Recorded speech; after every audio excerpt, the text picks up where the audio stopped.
Hey, I told you I'd be back. I know.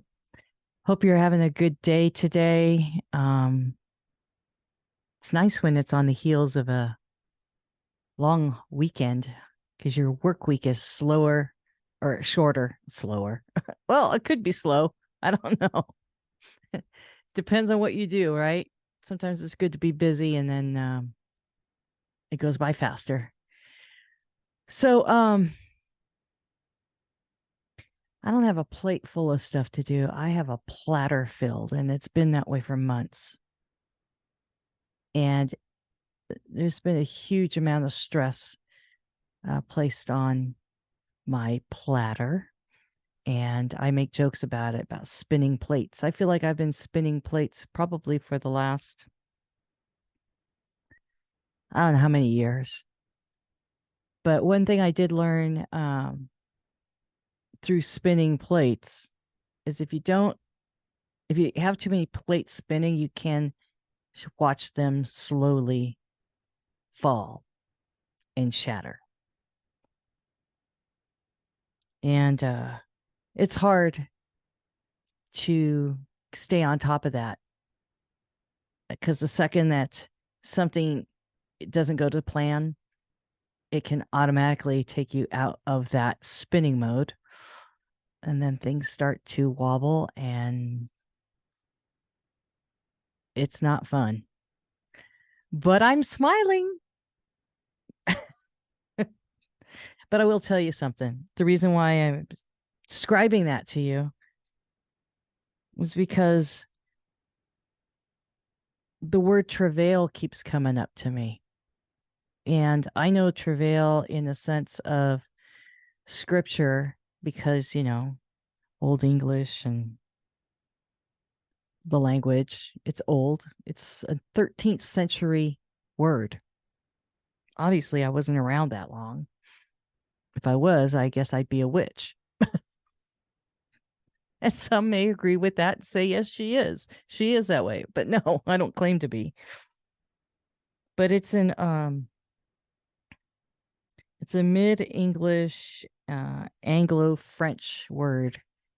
Um, the French word for work, hard labor is travail. And so it's a derivative of that, travail. And travail means, we just came off the heels of Labor Day. And Labor Day was actually created for the people that worked and worked hard and diligently and never were recognized, compensated. And but the labor was always very hard, and that was one of the reasons why Labor Day actually exists. It's a recognition of that. But other words for travail is distress, pain, discomfort, anguish, agony. It's really the nth degree of distress. Other words that you can think of as like affliction, hardship, torment, sorrow, hurt. That's all in there too. Heartbreak, joylessness. Joy is one of the fruits of the Spirit. If you study God's word, you'll know that there's fruits of the Spirit. It defines the character of the Spirit that we're to possess: love, joy, peace, kindness, gentleness, self-control. I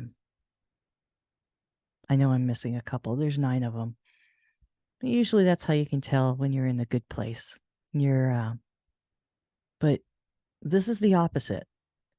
And it's kind of a heavy subject, but I brought it up because I've been feeling this lately, and I don't know if it's in result of the loss of my mom in June. I can't believe it's already September, but there's been a lot that's been going on in the meantime. But, you know, grief, people don't like to look at that. And I really don't care to look at it either. I don't want to even experience it, but I have to. I never really got to experience the grief of my dad, the loss of my dad when he died in November 5th, 2020, because I was immediately, a few months later, having to take care of my mom. But I find this time in my life strange because a lot of people are passing away. And I'm sure you might be experiencing that as well. That a lot of people are passing away. Sometimes it's sudden and sometimes it's drawn out. I dealt with a drawn out situation with both my parents. They both were on hospice. Mom was on it for 3 weeks. Dad was on it for 3 months. But even though I lost dad and I never really got a chance to grieve him or sit down and be still to grieve him, I feel like now I'm feeling the effects of that. You know, when you keep things inside because can't afford to spend a time of grieving, and because it's heavy. Anytime there's a loss, it doesn't have to be in death. Anytime you have a loss of anything, it's heaviness on you. And if you don't deal with it properly, it stays in you and it weighs things down. That's why people get sick. That's why they get sick. Even they say that I think it's 67% of caregivers end up gravely sick. Gravely, not just sick, but gravely sick. And it's been known, and I happen to know somebody that this happened to. They were a caregiver to their mother and had some major decisions to make, moving to another state to take care of her mom. And it brought so much stress, and she never treated herself in a way to give her that relief. And my heart broke when I found out that she was in the hospital, unable to take care of her mom because she had cardiac issues. And I don't know this 100%, but I believe that she had cardiac issues beforehand and never really properly took care of it, kind of like put herself on the back burner and focused on her mom, which always comes down what I learned through my support group through Dementia Careblazers. And you use the analogy of being on an airplane, and when there's an emergency, you put the air mask on you and then you put it on your loved ones, because you can't help anybody if you don't take care of you, right? So it's the same principle. It's the same thing. And my friend died. And I was stunned because up until that point, it was just a fact on a piece of paper to me. It was just things I would find on the internet where they would say, that a caregiver is at 67% of becoming equal, if not more, in illness because they're not properly taking care of themselves. I mean, the last video, I think I was talking about how to breathe properly because most of the caregivers hold their breath. And I can attest to that. I caught myself holding my breath. It's the weirdest thing, but you can create some really bad situations if you're not breathing, right? You need to breathe. But if you're not breathing properly, your brain's going to be suffering, your body, your muscles, everything. I had to learn how to breathe again, or just be aware like conscious breathing, I believe is the proper phrase or the term, is to be conscious about the breath that you take. Someone also said that about food. Like when you're in a rat race, you eat something really quick and just, to feed your body, whatever. But to actually take time to sit down and enjoy the food. I'm a big foodie, but there is a difference when you sit down and you taste the food and you eat it slowly and you enjoy it. It does something to your body as well. Now, what you eat, that might be a whole different subject. But seriously, I mean, it's not about standing up and eating and walking out the door or while you're driving around, that type of thing. That's not what it's about. You need to take time for yourself. That's what it is. But in reflection of everything and losing my mom, I suddenly find myself in a place of quiet and stillness. And even though my dad passed away almost 4 years ago, I feel like I lost both of them at the same time. And I've been feeling these emotions of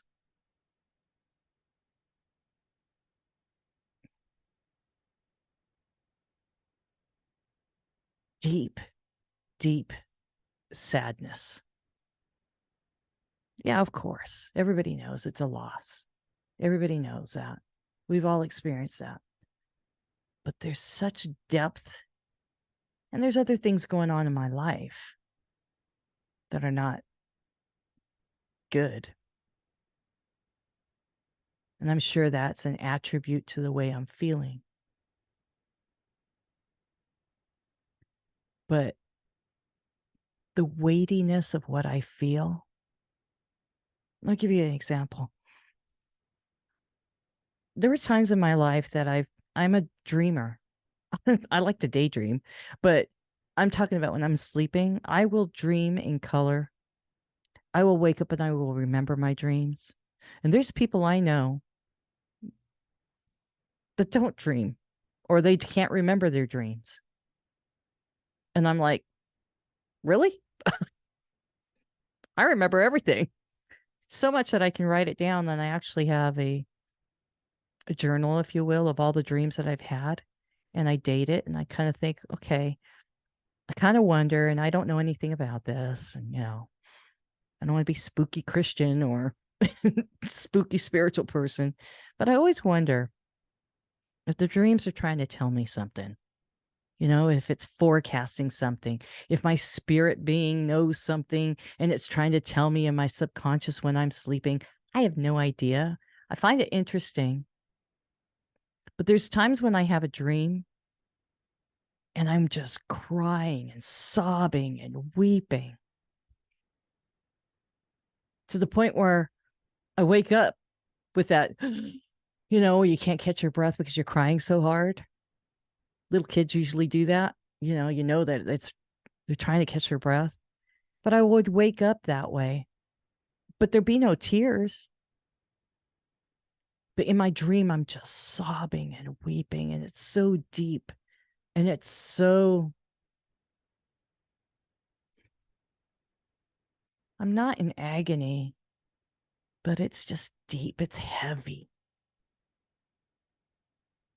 Well, there's times when I'm just functioning throughout the day, and I have that same feeling. I don't know if it's part of the grief. I have no idea. I also feel like I'm like that close that if somebody says something that would make me, because I feel sensitive to everything, that I just might just be a blubbering crybaby. And, not too long ago, taking a shower, I had the ugly cry just about life. And, I always used to tell my best friend, I used to say, just let me cry. Let me cry. I just want to get it out of my system. I don't need to have it solved. I don't need to have I just want to cry to get it out of my system. I don't know if that was really the right thing to do or to say, but kind of made me feel better.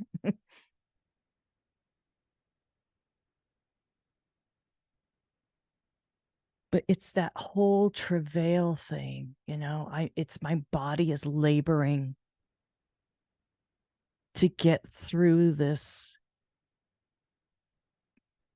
pain, this hurt, this heartbreak, this unhappiness. It's so heavy that I'm determined to find joy. Actually, doing these podcasts and these videos is a release for me. It's just another version of it, and I enjoy doing it.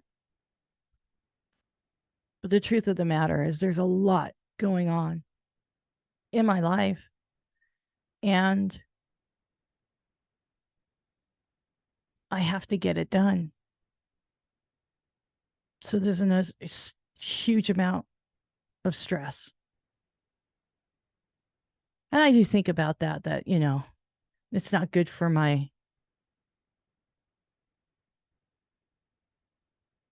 it's not good for my body. It's not good for my health to have such weightiness. And I keep hearing people in my head that say, well, God wouldn't give you any more than you can handle. Well, okay, that's true, but I don't think he meant like this way. And I don't want to be like Job, where God basically told Satan, yeah, he's a good person. Go ahead. Do what you want to do to him. I know he won't falter. I know and he had every affliction you can imagine happen to him, and he lost everything. However, God blessed him at the end with double, more than what he had. But that doesn't mean he went through hell in that hallway. But he made it through the other side.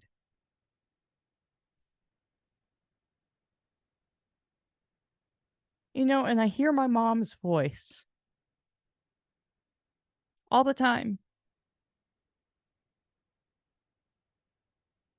She said, the devil's alive and well, and he will mess with whoever he can mess with. And he enjoys making people's lives miserable. But you have to trust God. That's what she told me. The person that used to call me a Jesus freak. The person that would denounce any type of relationship with God because she didn't want it forced down her throat. She didn't want any of that. And yet she was the one that told me, you need to be patient and trust him and follow his lead. He will direct your steps. Ironically, I think of Psalm 16:9 all the time. You will always make plans, but God will ultimately direct your steps. I guess that's biblical way of saying he gets the last word. I suppose so.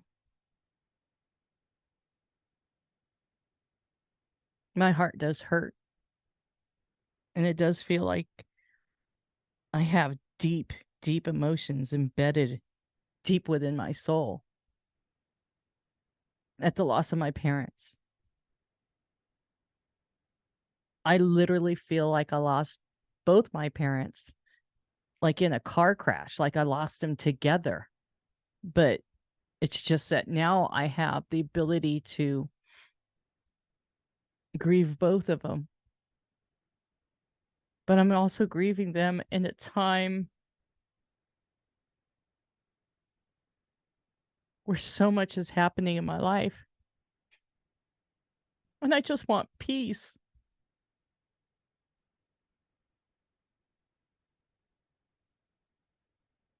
So it's weird to have that feeling of deep, deep weeping so frequently throughout the day. I'll think of something and it'll show up.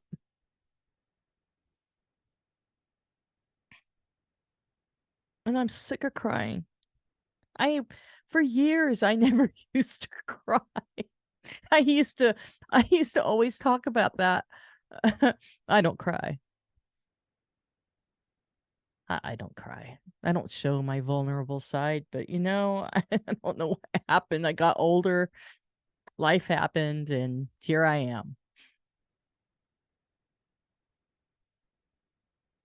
If there's one thing I know about myself, is I always thought, as long as I'm alive and as long as the other people are alive or the other person that's important in my life, I'll always say I love them. I will always seize the moment to tell that person that I love them while they're here, because I don't know what's ahead. If someone is leaving the house and we're going our separate ways, I will always say, I love you, because I have no idea what's ahead. I'm not going to take it for granted.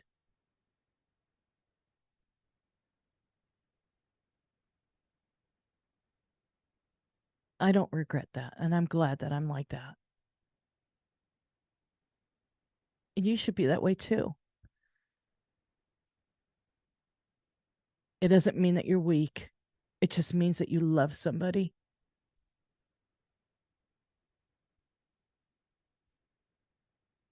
There's a fabulous book called It's Okay That You're Not Okay.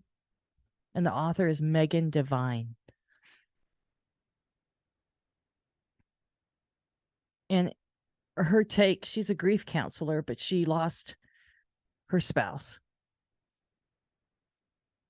They were having breakfast, just an average day, and he was headed to work. And before midday, he was dead. They got in a car accident. And she talks about that, of how it made her feel. But the emphasis on that book is how she felt and how she had this undeniable pain that she's never experienced before. And the crazy ass things people would say to her, thinking that they were giving her comfort, or just the things that people would do, thinking that it was good. And so she puts it in a perspective. I'll give you an example that I can recall. She said, people would say these phrases of, well, he's in a better place. Okay. As a believer, I do know that he is in a better place. My parents are in a better place. They're in heaven. I believe that. But it's also insinuating that this place was not good enough.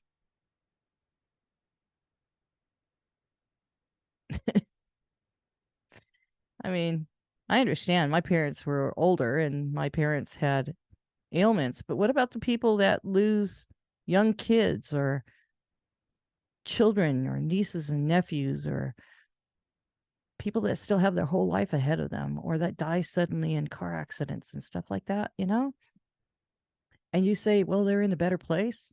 Really? I would be offended by that.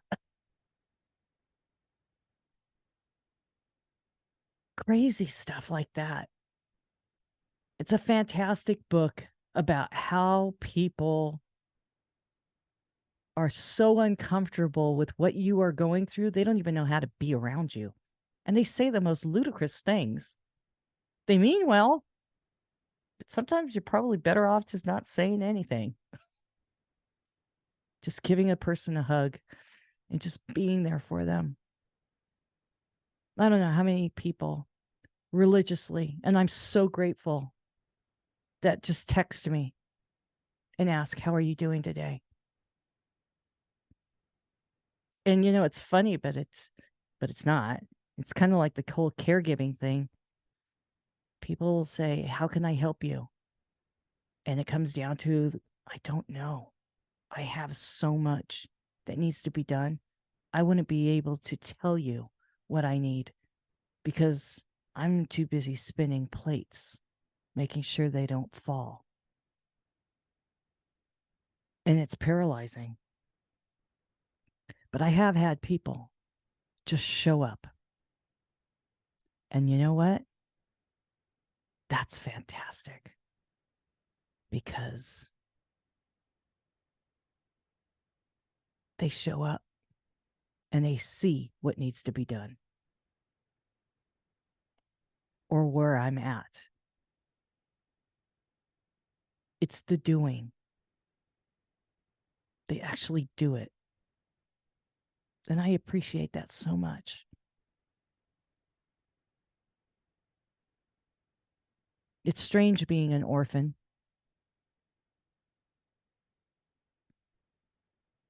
You spend your life relying on your parents, or at least I did somehow. And then all of a sudden you realize they're not there. So I gotta now do everything they taught me. I was never afraid to make a mistake because I always knew that I could talk to them or they'd be there. But it's really caused me to fall back on my faith. You know, okay, God, I'm going to do this. I'm going to do that. And it's really caused me to fall back on that. I know not everybody believes the way I do, and that's okay because it's free will. It's what you need to do, right? But we all find a way of coping. Just 2 days ago, I learned that someone very dear to me had lost their mom to the same nasty thing that my mom and so many other people have lost their lives to. And it makes me weep because it seems to be happening more and more. I don't know what this thing travail is. I don't know what this feeling is that's deep inside, but I know it's there. And I hate it because it's such a deep, overwhelming feeling. And I hope nobody else is going through that because I can't figure out how to get rid of it. It's like I'm on a surfboard. I don't surf, but I'm on a surfboard and I'm on a middle of the ocean and there's a huge wave and I just can't get past that crest. I can't get over that wave to get to the other side. I just make it to the top and then I slide back down. I'm not into drugs. That ship has sailed. Nor do I want to be on any antidepressant. I do have counselors. I've been seeing counselors. I obviously like to talk in case you haven't noticed. So I'm not afraid of doing that. But it's hard. And I think that's the part that I need to emphasize to you. If you should be going through something like this, allow yourself to cry. Consider it you're getting rid of those toxins that are in your body. Cry, let it out. Have the ugly cry. Just get it out of your body, get it out of your system. Allow that time for yourself because you'll probably be exhausted at the end of all that. And you'll probably be really tired. And wouldn't you know it, that sleep equals restoration. Your body probably needs it. And that's why I'm not as hard on myself when I just don't have it in me to do something. I allow myself to feel, as uncomfortable as it is, feel the feels.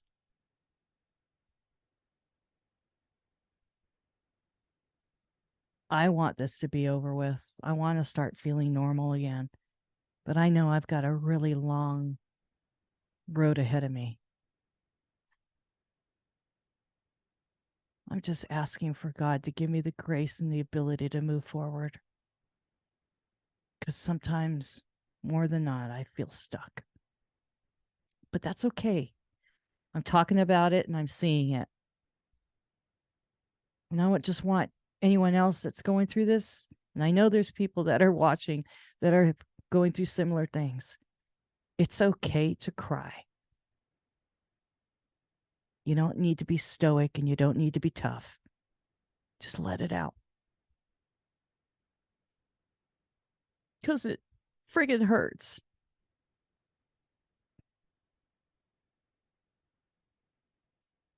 So I want you to continue to be blessed in the ways that you see your blessings, because they are there. I want you to continue to be blessed. And above all, I want you to be good to yourself. Allow yourself to feel. Because even I know brighter days are ahead. This heat wave will stop and we will have cooler temperatures and people will be nicer and not so miserable to each other. Be kind to each other, right? And be kind to yourself. Love you guys.